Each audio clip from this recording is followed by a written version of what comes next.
Hello， 各位好，我是 Revision Lab 修整所的阿修，歡迎來到我的頻道。如果你是第一次看我們影片，記得先點擊下方訂閱按鈕，再打開旁邊小鈴鐺，這樣每次有新影片，你都會第一時間收到通知。也幫我按個讚，讓 YouTube 知道你喜歡這種類型的內容。謝謝大家。我們現在正式開始。今天我們要來聊一個20世紀中國歷史上可以說是最複雜也最充滿爭議性的人物——周恩來。他這個人呢，既是國際上備受尊敬的政治家，卻同時也是許多歷史悲劇的關鍵參與者。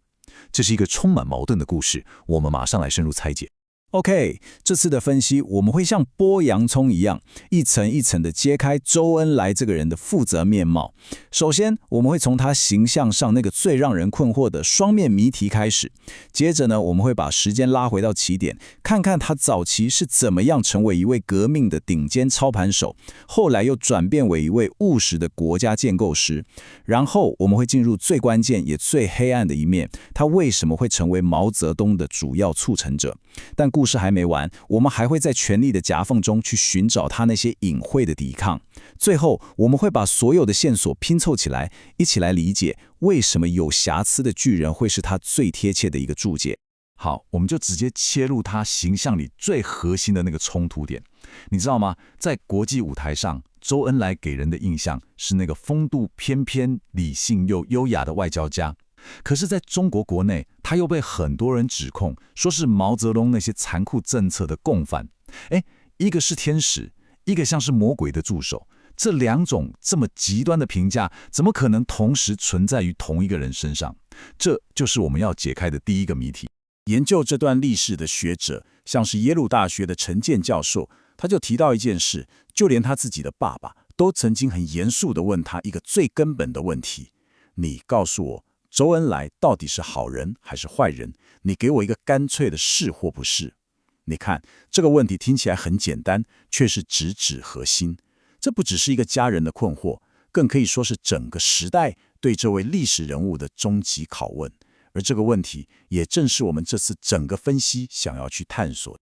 好，那回答好人還是壞人這個問題，我們不能只看他後來的樣子，我們必須把時間倒轉回去，回到故事最一開始。看看這位革命的頂尖操盤手，在權力的牌桌上，最初手裡到底握有哪些王牌？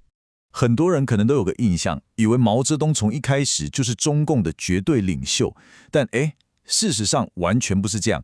從1927年到1935年，將近10年的時間，真正站在權力頂端的其實是周恩來。他不只是毛澤東的上司，甚至在1932年還親手把毛澤東從紅軍總政治委員這個關鍵位置上給撤換掉了。大家可以想想看，這件事對後來極度尊重權威的毛澤東來說，心裡會是多大的一根刺？這件事他可能一輩子都沒有忘記。你可以想象一下這個歷史的進程，從1927年國共決裂的那一聲槍響，到1935年長征的絕地求生，再到1945年抗戰勝利的曙光，最後是1949年在天安門城樓上的宣告。在這整個翻天覆地的歷史洪流裡面，周恩來始終都站在駕駛艙裡，他的角色貫穿了這每一個驚心動魄的10年。那問題來了。毛澤東是怎麼從周恩來的下屬一路逆襲成為最高領袖的呢？這背後有一個堪稱是造神等級的關鍵操作。在長征途中，當時紅軍幾乎要瓦解了，周恩來做了一個非常務實的賭注。他判斷只有毛澤東的軍事天才才能帶大家活下去，於是他做了一件徹底改變歷史的事情。他命令情報部門把所有破譯的敵軍電報只單獨交給毛澤東一個人看。這就好比在打牌的時候，只有毛澤東能看到對方的底牌。結果是什麼？毛澤東看起來就像是能未卜先知的神算一樣，每一次都精準預測敵人的動向。這個神機妙算的形象，最終就為他贏得了軍事和政治上的絕對權威。好，既然周恩來有這個能力去造神，那我們就會很好奇啦，他自己對於這個國家的未來到底是怎麼想的？當我們把焦點轉到他自己的藍圖時，會發現一個很驚人的事實，他腦袋裡想的中國跟毛澤東想的根本就是兩個世界。周恩來是一個徹頭徹尾的務實主義者，在很多地方都比毛澤東來得更溫和，也更有彈性。這一點，我們從一份後來解密的檔案裡面找到了鐵證。在設計建國初期的那個共同綱領的時候，周恩來起草的版本裡有2個非常大膽的提議。第一，他主張建立一個所有政黨都能參與的聯合政府，而不是一黨獨大。第二，他認為新的中國應該是一個由漢滿蒙回蒼等等所有民族平權共治的聯邦共和國。然而，當這份充滿理想主義的草案送到毛澤東桌上時，他拿起筆，毫無猶豫地把這2條直接劃掉了。你可以想象嗎？這2道墨跡就揭示了他們2個人在建國之初治國理念上就已經埋下了巨大的分歧。那這種理念上的鴻溝是從哪裡來的？其實我們看看他們2個的履歷，大概就一目了然了。周恩來年輕的時候去過日本，去過歐洲，他親身感受過無政府主義、自由主義還有共產主義的衝擊。這就像是在思想的超市裡面，他把貨架上所有的商品都比較過一遍，同時他又有很深厚的中國古典文化底蘊。相比之下，毛澤東在成為最高領導人之前，從來沒有踏出過國門。一個是世界公民，一個是本土豪傑。這種國際視野跟知識結構的巨大差異，或許就是他們從根源上分道揚鑣的原因。講到這裡，就引發了我們分析中最核心的一個矛盾點。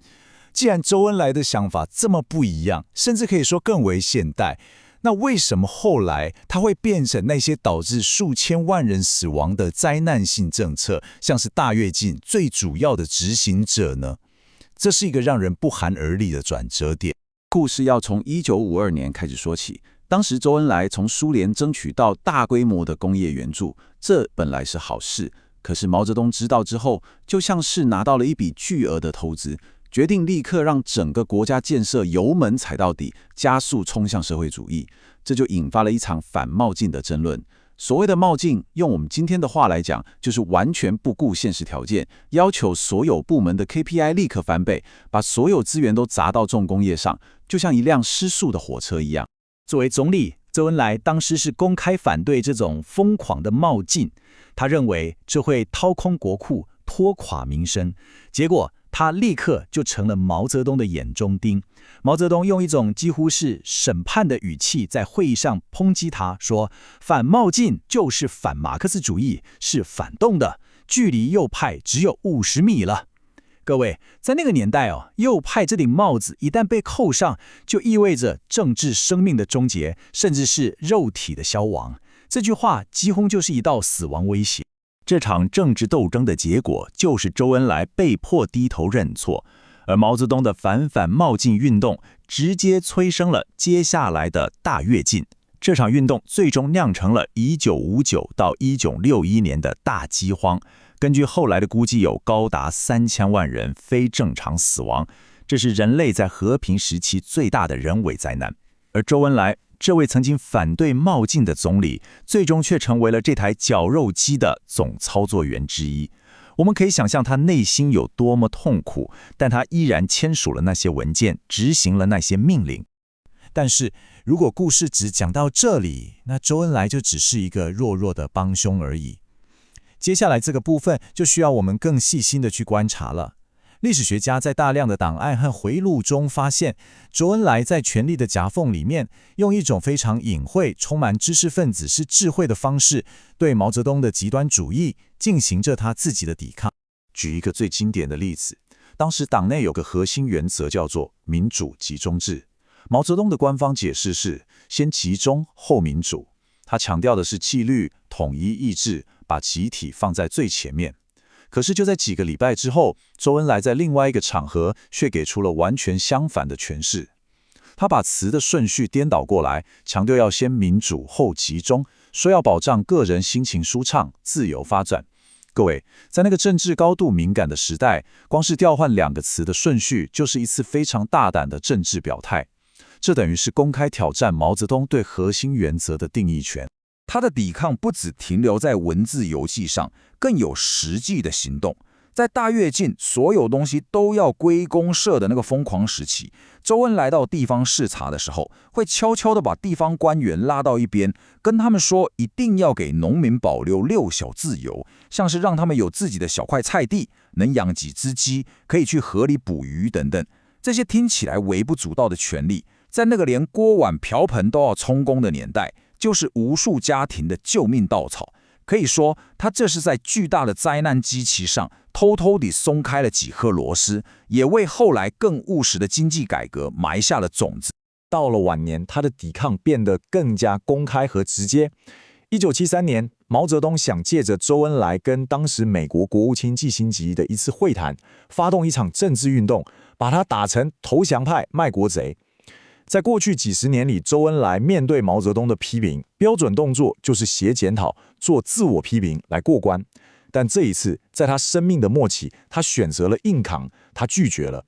這一次罕見的公開反抗，幾乎可以說是他一生順從的終極補償。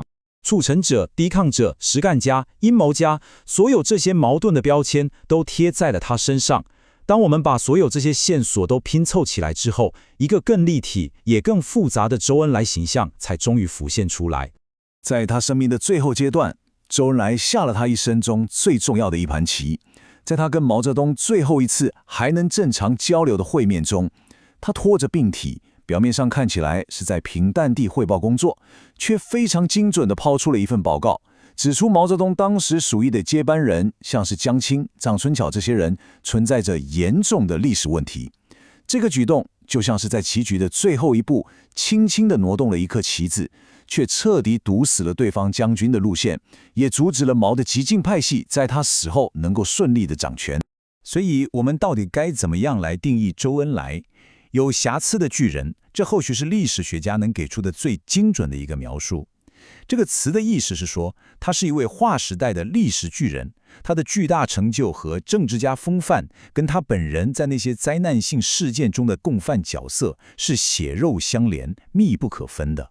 你沒有辦法只讚美他的光環，而無視他身後的陰影。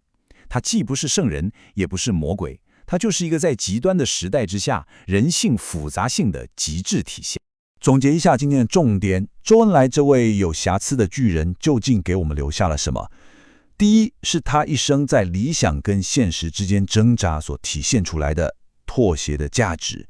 在極端的狂熱之中，要保持中間路線是多麼困難，卻又多麼重要。第二，他用慘痛的經歷告訴我們，真正的政治家應該是一個務實的解決方案尋找者，而不是擺出戰狼姿態的表演者。外交的本質是溝通，而不是對抗。最後，我想留下一個周恩來終其一生都在思考的問題，也留給大家。他深深相信，一個國家最大的挑戰永遠都來自於內部，而不是外部。在今天這個全球充滿衝突和不確定的時代，這句話是不是依然是所有大國最需要警惕的一刻呢？今天的內容就到這邊。如果你覺得這集有幫助，記得馬上點讚、加訂閱、加開啟小鈴鐺。我們正在衝訂閱，需要你的支持。我是阿修，我們下次見，拜拜。